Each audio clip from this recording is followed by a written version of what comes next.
and welcome to another episode of Aussie Pomcast. We're back again this week after a week break. Yes, old mate has had the Rona. My fault. Yeah, your fault. Yeah, so old mate COVID over here. Not being very well. Are you feeling better now? Feeling better now. Oh, trust you to pick a busy news week to get the Rona. I know. Just after Look at this. The last time we were here, some cabinet He was on his ministers- last legs, wasn't it? A couple of Yeah. cabinet ministers had just resigned. It was breaking news at the time. We didn't know what was going to happen. Lo and behold, the week I'm away, old mate resigns. Gonski. He's gone. So a lot is happening now, and obviously we're moving on now to the next, whoever becomes the next Tory leader and whoever becomes our next Prime Minister. It's like I don't know if you've been following it, but it's basically like a posh X Factor. Posh X Factor. Yeah. I like that. Yeah. I like that. Yeah. Well, we're going to know a bit more, though, about we by the end of the week. I think a little bit more will be clearer. So we'll be down to the finals. Be down to the final two. Yeah. Everybody would have pushed their buttons and decided on whether or not who they want to turn their seats for or whatever it is. Wouldn't that be brilliant? Spinning roundy chairs. Spinny roundy chairs for Conservative leadership. Yeah, I know. But so we'll get down to the last two. It's probably going to be Rishi Sunak and probably Liz Truss or Penny Mordaunt. And then it all goes out to the 200,000 Conservative Party members via a ballot. We find out. And basically, we don't actually get an answer. We don't get a new Prime Minister until 5th of September. So it's a while off. Yeah. And you know what? Like one resident who looks like he's going to outlast everybody in that house is Larry the cat. Larry the cat. Larry of course he's going to has been there since 2011 and he is outliving like all these prime ministers. I absolutely love it. He's seen David Cameron go, he's seen Theresa May go, he's seen Boris go. Not bothered. Cats are assholes anyway. I mean, they've got no loyalty, have they? They've got no loyalty. They don't care who's living with them. Well, just absolutely bossing it there. Yeah. But it seems like people on Twitter and people reading the news only really care about Larry anyway. Larry in the wallpaper. Bit Larry for PM. Larry for PM, yeah. Would you turn your seat for Larry? I would definitely turn my seat for Larry. Yeah, okay. Yeah, good old Larry. Bless him. There he is. Yeah, so that's been a hot topic on Twitter, and as is the Carrie Johnson, apologies, her wallpaper. Oh my God, that Renault. It's got Meghan Harry vibes about this, right? Because they obviously paid 850 quid a roll for wallpaper. That's a lot. It's a bit. And it was so for temporary heavy. housing, essentially. Yeah, and like for rental that you're not even paying for. And it's like gold-plated wallpaper that's so heavy it needs to be hung in a very special way. You can't just whack wallpaper paste on it and whack it up. I'm assuming they're not doing it either. No, anyway. well, you never Boris know. is on the old... Spent all his money on wallpaper by the sounds exactly. of it. And they got rid of apparently all the John Lewis furnishings. Apparently they were John Lewis. Nothing wrong with John Lewis in my opinion, but Theresa May had all that in. So they've got rid of all that. They've replaced it all and put all this fancy wallpaper off. Apparently it started to peel though because they didn't get it done quite right. So, I mean, maybe they'll take it with them. I don't know. Would you want that wallpaper in your house? I mean, we haven't seen it, but I'm not sure I'd want like the wallpaper in my house. Where you had a terrible innings as a job, but it's like you didn't do very well in it's the like job. The cursed wallpaper, isn't it? Bit. It's the wallpaper's fault. You'd take it with you. Well, wouldn't you? I don't know. It's like when you take your nice plants with you, you dig them up when you move house. Rip your wallpaper down. Dig them up. You're not even talking about like take your good plants out. Always take the good foundations plants with you to the house. Who cares? Don't leave the good stuff. They'll take the wallpaper with them. But yeah, massive Meghan Harry vibes because they get 30 grand to spend on the taxpayer for that. And of course, they've truly blown out their budget. But I don't know how taxpayers feel about having to pay for this fancy wallpaper and then he buggers off a few weeks later. The taxpayers didn't pay for it in the end, basically. It was this long drawn out thing. They were going to have loads of kind of inquiries into it. And so basically they kind of did, right? No, because a Tory donor paid for it. Like, gave over the money, and then it was like a loan, and then Boris Johnson paid it back. It's all a bit farcical. It's a bit, but speaking of, you don't want to do a 15-minute job as a prime minister and come away and go, what were you remembered for? I had a cat that wasn't mine, and I spent a lot of money on some wallpaper. Yeah, and speaking of people that didn't last very long in the job and spent a lot of money on Renaults, Meghan and Harry. Here we are, these two again. Bloody sick of them. But spent anyway, a long time in the job. He had, yeah. Not by choice, though, to be fair. But and she lasted a whole of about 5 seconds. So here they are. Harry's done a speech at the UN. Well, tiny little audience. Could be something to do with COVID. Probably less to do with his popularity, to be fair to him. But, he's had, quite an interesting speech. He's had a crack at everybody, too, about climate change again. I mean, Yeah, it's not going away now. yeah, but come on. Come on. Like, massive hypocrite. Massive hypocrite. Like, I mean, this is a guy that flies private jets, like Yes. gets in private jets. And look, they don't do anything. I don't see them taking any green initiatives in any of this, apart from that bloody hideous business that they had. I'm sure they are. And yeah, he's got that Rubbish. business and doesn't. I want to see their Haven't they also recycling got bin. that awards thing that they do that's completely This eco-friendly. tokenism. It's not It tokenism. is. It's offsetting the stuff that basically means that he can. Offsetting, Yes, but that's how it works. bull I'm crap. sorry, but if you're going to invite him to, he's not going to swim, is he? He's not going to swim from Canada to Geneva or wherever I would it pay was. to see that. Yeah, I know you would, but that's not going to happen. So, like the private jet thing, I think people have to kind of come to terms with that a little bit. Like, we don't want them going every day on a private jet to somewhere to give a speech. Well, if he that goes could do Qantas, he'd over- never get there anyway. So to be Yeah, fair, exactly. Exactly. I've lost my luggage again. Like, no, but as in, if we want him to give speeches and we want people to take climate change seriously by having an advocate like him, he's got to get there. pick Like- just pick anything else. Like, get someone else to talk about it. No, Well, he's also- Harry. hold on, he talked about a lot of important things. He as well. He did. talked about the He did. US and Roe versus Wade, which is I mean, this is obviously massively royals weighing into controversial. politics. They don't do this, and we've spoken about this before. And look, technically, they are still members of the Yeah, royal they family. Don't have working titles anymore. No. And so, good for them. Like, stand up for something that you believe in. Like, at least they're doing something about it. You can't have it both ways. Like, Yeah, and exactly. Can't have it both ways, but they want privacy, apparently. However, Harry's giving a speech to the UN. And they also went out for a very fancy meal at Robert De Niro's restaurant in New how York. dare they? Yeah, well, I mean, fair enough. However, the thing that everybody's talking about here is the fact that Meghan wore a very similar outfit to one worn by Kate Middleton. Right? Shock, horror. This is, I mean, I know you're eye rolling here, right? This is a big deal. So Meghan wore this black jumpsuit. Ah, Yeah. are you saying there's But only it's got one the variation of a neckline. black jumpsuit? No, the neckline's very similar to the Oh, one Kate had. It's wow, like all okay. white and off the shoulder, and almost identical in my eyes to an outfit Kate was seen wearing about 2 months ago at the Top Gun premiere. Right? Massive deal, because I know you think it's not a big deal. Well, I don't think it it's a is, big- because like- they don't want comparisons between each other. They said don't compare I don't think it's us. a big deal because there's a picture for us at the moment. There's a picture of Harry on the screen in a suit. I think his brother's worn that suit. You reckon? Well, it's a Nobody suit. cares It's about a what the suit, blokes wear. Exactly. So why do we care what the women wear? Because we do. Oh God, just leave They are them fashion alone. icons. Oh, They are, whether we black like it or jumpsuit. not. She wore black, Yeah, but it's a and thing. so did Kate. It is Oh a my thing. God, It is a don't thing. care. Anyway, look, the Royals are out and about again. But let's be honest. The only thing we all care about right now, anybody who's in Britain right Anyone now, who's Britain. anyone who's in Britain is melting. Because look at this. It's a massive heat wave. And it's not just a heat wave like a 22-degree scorcher. Yeah. This is like a proper heat wave. This is Yeah. like an Aussie heat wave. Right? 43 degrees. Look at that. 43 Well, it degrees. didn't hit 43 degrees. So It didn't. No, so But you know, but it hit 40, near enough. 40.2. Near enough. 40.2 was the record on Near Tuesday, enough. which is unbelievable that it's gone over 40. It is, I think the and- highest before that was 38.7. I think something like that in Cambridge a couple of years ago. So yeah, above 40. I don't know about you, but in London in 40 degrees. You're not doing that Yeah. sunbathing. No. For one, No. we see some pictures Well- on our screen right now of people sunbathing. You're not doing that in 40-odd degree heat. Nobody in Australia is. No. But people in Australia are sensible about it because it happens all the time. Whereas in England, it gets above 12 and everybody takes their top off. Tell It's you just, what, that's what they do. good time to have shares in aloe vera companies, isn't it, in the UK? Yeah, Because exactly. bloody hell, that'll all be coming out of the fridge today.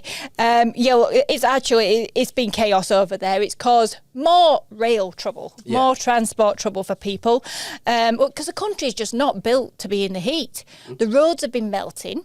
The tarmac has been, get this, tarmac Luton, yeah, I melted know. at Luton Airport to the point where more flights were cancelled. Just what they needed. Yeah, so rail's not running either. People are, It's warped tracks on the rail. Like I don't like. it's bad. Like, you know how obviously metal gets, it moves around when it gets hot. And it's caused no end of problems. Schools are shut. Some schools, yeah. Yeah, but a lot of them, because it's just too hot to go to school. I remember snow days. In Huddersfield, we don't muck around with this, right? I had to go in on a snow day. There were 9 kids turned up, but they still opened the school one day because of the snow, right? British people, Northerners don't get out of anything. But only 9, but 9 a lot kids. of people got out of it. Nine- There's only you and 8 Yeah, but others that didn't get out of it. Yeah, but they didn't close the school. I know, on a but snow day. you should have just not gone. Nah, my parents would bloody send me. They send you on Saturday and Sunday. Yeah, off you trot. There's no air conditioning as well. No. And much as we whinge over here in Perth because it gets below 20 degrees and everybody calls us softies because we always whinge.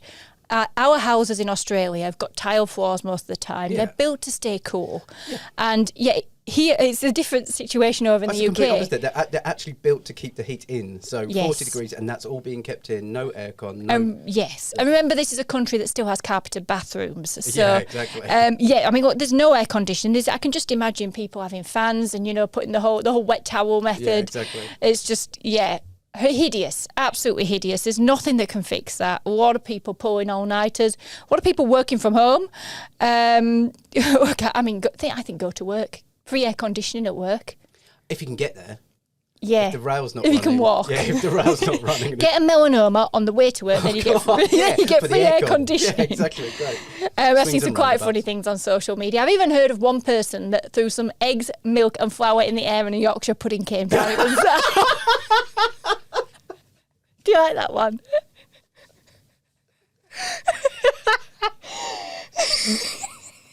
This is another one of your ridiculous things that you think is possible, and it's just it was a joke, that one, but I'm glad you liked it. Oh God! Oh dear me! No, I didn't see the air, mate. Oh dear! Oh, look at this guy, beef eater as well. I know, Feel he for had to him. be given water by passers-by. That to stop and give him water. Yeah. You think you've got it bad, Like I tell you what. In 40-degree heat. Yeah, nah. Oh, therell be somebody else. It's just like you get over here when it's 20 degrees and you see people walking around with beanies on. Like, oh God, yeah. Yorkshire pudding's on the roof. But it has been, I mean, there has been a bit of a sinister side of this as well. I mean, there's been fires that have been broken out as a result. Yep. Obviously, we see that quite a lot in Australia because we get quite big bushfires. There's not as much green space in the UK because every square inch of land has got somebody living on it. However, there's been a lot of house fires, which has been awful, and a few deaths as well, which has been very unpleasant. And wildfires across Europe, so obviously it's pretty tragic in a lot of places, but also I think when I last seen anyway, about 10 people had died from just getting into like bodies of water, so rivers or oceans or whatever, just to cool off. Yeah. And unfortunately, there's no one there to supervise them, or they're not capable swimmers. Yeah, so there's obviously some real serious repercussions to this kind of temperature in England. It's not just... They're just not used to it, are they? And nor should they be. And hope they don't have to be. Hope this isn't a trend. Well, I did see one expert this week say that people in Britain have to get used to the fact that they're not a cold country anymore. It's going to be hot every year. I think a lot of people would like a proper summer, but I don't think this is what they had in mind. No, exactly. However, it's a lovely time for a summer wedding, though, however, because you used to have like a very special order to your ceremony. So you couldn't write your own vows. I mean... Well, I think you can, but you just have to have... You've got to have the proper one. You have to keep in certain wording. So it's not writing your own, is it? No, but you can write your own on top of it. But you just have to keep other bits as well. The legal bit. The legal bit. Yeah, yes, exactly. But so anyway, people will be able to write their own vows now if this goes ahead. And look, I mean, it just means that you can have an efficient taking the ceremony as well, rather than having to have it in a formal building and having to have somebody formally take the ceremony. So I think that's the major change, is that people are basically saying that the two options at the moment is you either get married in a church or a mosque or a synagogue, whatever, or you get married by a celebrant in like an official building, so like a council house or whatever it is that is legally allowed to do it. And so basically they're looking at changing it so that there's like other options. You can basically bring a celebrant into your house, or you can bring a celebrant onto the beach or whatever in a park. Have it in your carpeted bathroom. Have it in your carpeted bathroom if you want. Yeah. There'll be somebody that does that. Probably. There'll be somebody that has it at I don't know, Merry England or something like that. Greg's. Ruin it for everyone. Greg's wedding. That'd be a good wedding. I'd go to that. Yeah, have a pasty afterwards. Happy days. Look, I mean, that's good to see. And about time we move with the times a little bit on that one. I'm all for that. Look, a wedding. Lots of things about weddings are very traditional and archaic and outdone, and people need to change the way they look at them a little bit. So yeah, it's probably a good thing. I don't really care that much. It was just a big party for me, so that was all I was really interested in. But Yeah, mine was a little party, but still a party. Yeah, but that's just because of how many friends I've got and how many friends you've got. Oh, shut up. Well, you didn't get an invite to mine. I invited everybody off the street. 17 people with it. Yes. So, some concerning news as well. This is obviously taking... This is, well, you can see on the headline here behind me. This is quite concerning news out from the UK that 1 in every 4 children are dieting in England. So, apparently there have been reports kids as young as 8 going on actual diets. No, that's a bit mad. I mean, I know, it's really quite worrying. 34,000 kids that they've studied, and they found the proportion of them trying to slim down as up 21%. So it was 21%, in 1997. It's 27% now. So that's going on, just over a quarter of kids. It's a massive problem.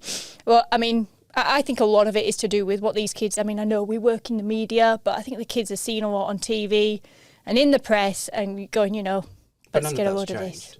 Like, I would say social media has probably have the biggest impact because that's just everywhere. And but they do have rules on social media, though. You can't put some things out there. But it doesn't stop body image or body consciousness or True. any of that that's kind of very evident in Instagram and TikTok and all those Insta things. filters. Exactly. Yeah, So, blame the Insta filters. well, I mean, I would imagine that's played some part. But unfortunately, the other side of this is that obesity has gone up massively as well.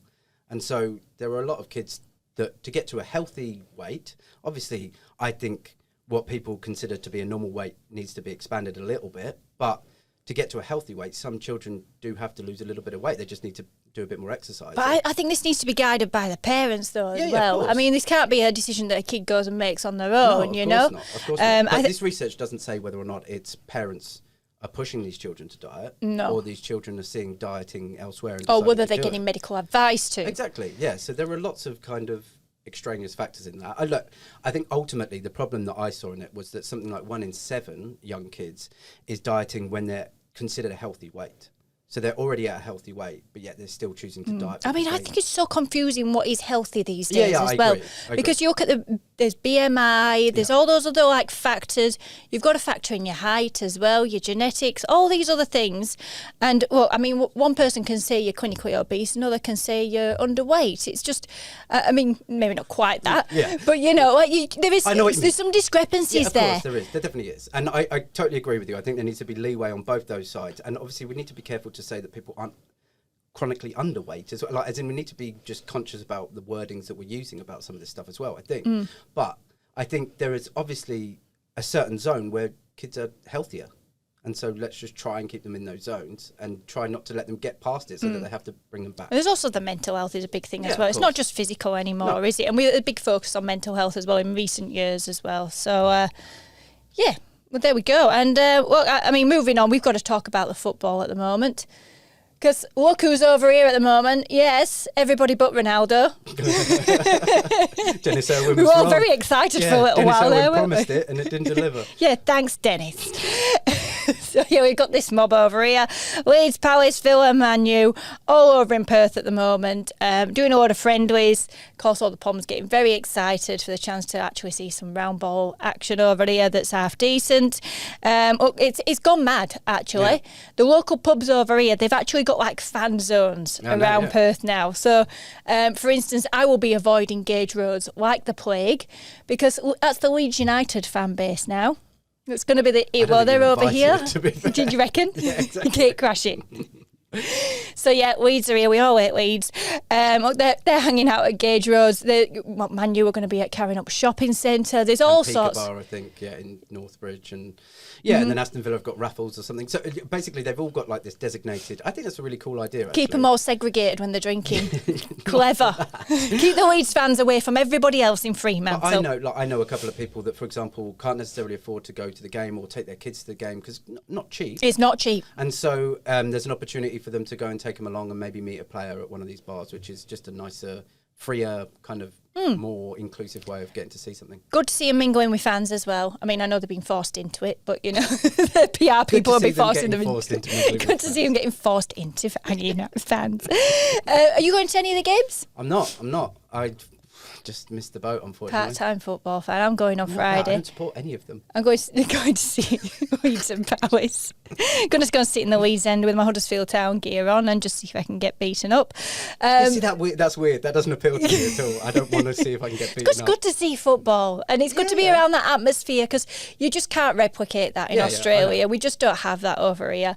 I mean, look, I've been to a few Fremantle games, and all they do is go Freo. It's like there's no proper chance. There's no wearing aggro. Someone else's team colours and getting beaten up and I know. There's no aggro. There's no like proper. You don't see it in the same way. So I'm looking forward to the atmosphere quite a lot. However, that atmosphere ain't seen by Harry Maguire over in Melbourne for one of the friendlies. He got booed. Yeah. He can't escape that, even coming to the other side of the world, unfortunately for him. I don't really know how I feel about this, to be honest. Like this was at the MCG last night, and they were playing Crystal Palace in another friendly over in Melbourne. And yeah, he's getting booed. We don't know if it's by his own fans or by Palace fans or by neutrals or whatever, but like it's just a friendly. Like I get it. Like I don't think I've ever booed anyone. I'm not that interested. Really? I'm a bit of a shouter, but like a bit of a shouter. Oh, well, that's fine then. No, but shout your abuse instead of boo. No, mainly encouragement. Like, come on, boys. That kind of thing. Of course. Yeah, no. Well, that's civilised, I bet. I bet, babe. No, but as in the booing thing, especially one of your own players, I just find it a bit... Oh, you know what? Like, fans get very passionate. I have booed my own team before. Yeah, but your team are rubbish. No, I think you're well within your rights too. I think fans keep the game running. Yeah, of course you are. But in a if they're not playing in Australia, you're only going to get to see him once in your lifetime. Yeah, maybe. It's a bit of a shame, isn't it, that you'd go and boo him on the one opportunity that you've got to see How many times did you get to see Man United captain Harry Maguire? Once. What did you do? Booed him. Fair enough. Do you reckon he'll get that treatment over here? Of course he will. Of course he will. Well, you're going. So there we go. Anyway, they're over here. It'd be very nice to see a lot of fans. If you haven't, if you are on the fence about going, it'd be very nice to see them get lots of support because that's the only way we're going to get more of this out here. So that's fantastic. We'll be going to see Steven Gerrard as well, I believe. Yeah. That's it. That's it. Yeah. You're going, I'm going. We're going to be there. Good on him. Bless him. Okay, look, I think that's just about finished us for this week. If you're still listening, thanks very much. And if you're watching, make sure you hit like and subscribe for more next week. See you next week. Bye.